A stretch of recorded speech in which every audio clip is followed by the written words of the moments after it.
Hello, this is Rob T. Oxen for our very final video blog, the final presentation for Preparing for the Future. And before I start the video, let me say it's been an honor and pleasure to be a part of this great class at Southern New Hampshire University in my penultimate term with the university. So I just wanted to thank my professor and also wanted to thank the students, my classmates, for giving me the intellectual conversations and stimulation that we've had over the past 8 weeks. It's going to be pretty unusual to turn a new leaf, per se, with life. But let's get to the topic, shall we? And as we mentioned at the beginning of the term, and as decided upon, I was going to focus on cell phones, and the social lens that I'm picking out would be through society in America. I was intrigued by this topic because of the fact that when I first moved back from the Philippines to Boston, and I grew up in Boston, by the way, I'm not from the Philippines, but I live there. Anyways, I found it very interesting that technology had changed in just a matter of 5 years.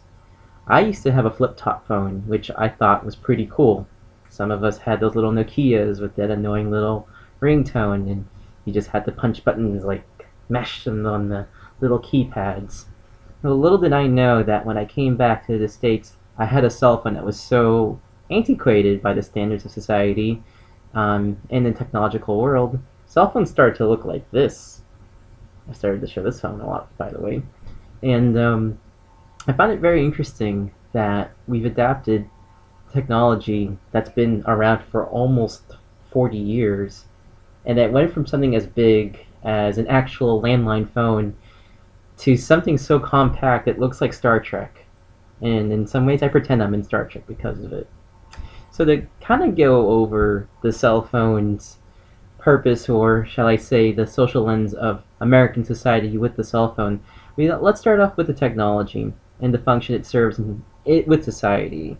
What does it do, and the forces that led to its development, or where it's at right now. What problem is it intended to address? Who are the intended consumers, users?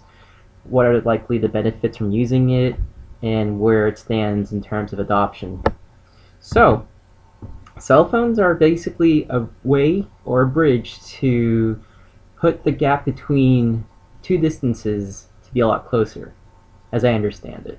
And as an article explains here through Business Insider, from an article that was written back in 2013 by Heather Leonard called "The U.S. Smartphone Market is in the Late Majority Stage of Adoption." Basically, in this article from not only 2 years ago, she writes that Google's Android and the Apple iOS platform now dominates the U.S. smartphone landscape, and they have an astonishing 90% share. That wasn't the case because before, companies like Nokia, Palm, and RIM dominated the market. So now it's kind of in the late majority phase of the adoption cycle, because there's only really two companies that you think of with smartphones, or smartphones being phones that can just do more than, talking on the phone like, "Hey, how are you doing?" to doing things like this. "Hey Siri, how are you?" Excellent. So she's feeling excellent. She's not sentient, I don't think. But I don't know if we're going to discuss that in another video anytime soon. That is where we stand with cell phones. It's incredible. It's mankind's way of putting our experiences in a summed way, and then putting it on some technological device like this, and it basically has ways to disseminate information, to basically give us the answers to pressing issues. For example, "Siri, what's the score in the Red Sox game?" Getting the schedule for the Red Sox. The Red Sox are losing to the Marlins 3-1 in the bottom of the 7th inning. So now I know not to bother with the television tonight and just focus on school, because I am a good student like that. So that's basically where we're at. I mean, it's amazing that the cell phone industry has now just gone to two companies. And what is it, what is it intended to address? Basically, to be the all-purpose device where we don't have to travel far and go in a car or plane to talk to someone in San Francisco if you live in Iceland, or if we're in Boston and we're managing a team of 8 different writers, in my case, for a website, and they're all dispersed across the country. Guess what? I can just grab my cell phone and I can text them, I can call them, and in some cases I can even see them face to face, which is pretty incredible because not even 20 years ago, I don't think I could even see my writers, and plus the fact that we were all little kids, so that'd be kind of weird. But yeah, that's pretty much where it's at right now in terms of the overview with cell phones and basically its relationship with society and where it is perhaps driving social change, or if social change is driving it, and describing the social cultural practices shaping society with the cell phone, and how technology is shaping the social or cultural practices via the cell phone. Oh, let me get to this. This is going to be interesting for sure. So, basically, where we're at with cell phones right now, in terms of our relationship with it, is that we're pretty much dependable upon it. It's electronic communication, and many Americans, as noted by Bridget Kelly of smallbusiness.cron.com in her article here, she writes that many Americans use their cell phones to communicate via the internet, and that mobile internet capability allows them to check into social media websites like Twitter, Facebook, or to read communications from their friends, family, colleagues, and also send quick replies via text messaging or instant messaging. At times the communication is in text, but we can send photos. We can use emoticons or those little smiley faces or sad faces to describe any moment that's happened to us. We can even tell people where we're at because cell phones now have GPS devices, which is honestly a little freaky. And they have broadband capabilities so that we can actually send out email if we're like crossing an overpass in the city. That's pretty incredible because before I thought we always needed a computer to do that. And I guess 20 years ago I would be right, but 20 years later we are in Star Trek. That's how I feel, at least. So technology, or cell phone, basically has made social practices or cultural practices pretty much at its fingertips, if you think about it. We can now summon meetings through cell phones. We can have a family conversation through FaceTime on an Apple iPhone, or you can talk on Skype on this device or a Google smartphone. And that's pretty incredible because for me that's kind of sometimes how I talk to my siblings. You know, it's good to talk to them online if you don't have the time to always see them face to face. But as I mentioned in previous videos, it's probably a good idea to have that balance between technology and real life, because if you depend too much on technology, you're going to become someone who becomes a friend of Siri. And she's kind of mean sometimes. So let's get to the finale, if you will, of the video here.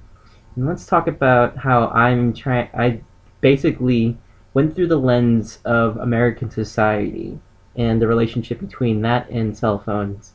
And we'll describe how cell phones are having an impact with society in America, and basically the positive and negative effects. So, the negative effects of cell phones, if you will. Basically, it's interesting to note that it can actually ruin your personal life. As Rachel Rakska of Boston.com noted in her article in 2014, she gives a scenario of how we've been at a bar or restaurant, and we glanced over at a couple or family that's been sitting next to us. And we've noted that their faces are buried with their phones. They're not even talking to each other. That's pretty much a negative impact of cell phones if you think about it. I mean, 20 years ago, again, I'm using that example because 1995 doesn't feel like 20 years ago. 20 years ago, you know, my family and I would probably look at each other all the time and our food, of course, to eat, because what would be weird to be like, this is good, I'm just going to keep looking at you. But nowadays, it's like one hand's on the utensil and what we're having for dinner, and then the other's on the cell phone, and we're just like, how was your day? Oh, she wants to do this to me? She wants to break up? It's like, multitasking is great, but there's a time and place for that. So that's the negative impact, I feel, is happening with cell phones in American society, and that is displayed in this article here on Boston.com. I think the good thing it does, though, is that it allows us to connect to so many people, and when used properly, it helps us network with people who we'd probably not have any way of basically advancing ourselves, whether professionally or to meet someone very much that's going to be our friend or have an impact on us because of cell phones. And, in this article that was written here by Dr. Ira Hyman for Psychology Today back in 2014, you mentioned something very interesting in that basically age relates to big differences in how many text messages are sent. So if you're over 50, more than 80% send and receive text messages fewer than 10 times a day. But if you're younger, you're probably going to send at least over 10, excuse me, you're going to have less than 10 calls a day, and you're going to pretty much just text, send photos, do everything. I think the most personal experience, the benefit of a cell phone, recently happened with me when I've been basically chasing down a lifelong dream to interview my favorite NASCAR driver, Jeff Gordon.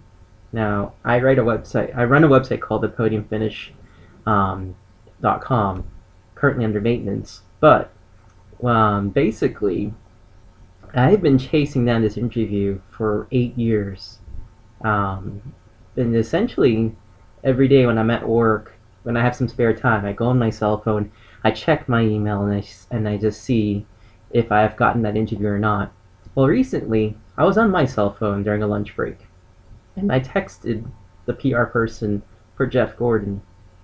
Today I got the good news that I'm finally going to interview him next Friday at the racetrack at New Hampshire Motor Speedway. So, the Granite State has done so many good things for me. I graduated recently, or got to walk in graduation rather, in May. I will be finishing my studies by late August, early September. And now I get to interview someone I've looked up to, all because I've used my cell phone. So, in summary, just like any technology, there are always pitfalls. Like driving a car.